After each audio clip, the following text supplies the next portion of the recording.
Can you guess which doctor is making nearly $1.2 million a year? And surprisingly, they have a very low base salary. This physician has been practicing for 18 years, and they're currently in private practice.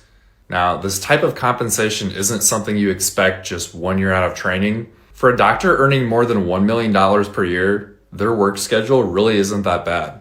They're working about 60 hours a week, and they take call just 1 in 5. They have time for 6 weeks of vacation each year, and they rated their job the perfect 5 out of 5, so they're also very happy. Here's their weekly schedule. They spend about 3.5 days in clinic, 1 full day in the hospital, and half a day running the business side of their practice. So they're not only a physician, but they're also part of a business owner.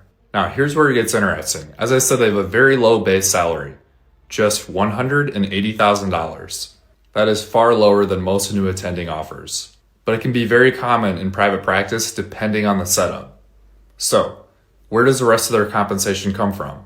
It's virtually all RVUs, or residual value units, basically a fancy word for productivity. So, their total compensation from their RVU model was $1,019,000, bringing this doctor's total compensation to $1,200,000 per year. That's roughly $384 per hour based on working 60 hours per week. And their biggest complaint is not the hours or the call schedule.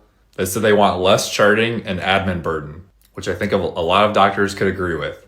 So what specialty has this doctor earning over $1.2 million per year? Gastroenterology. Would you take a lower base salary with this setup if the upside potential was that large?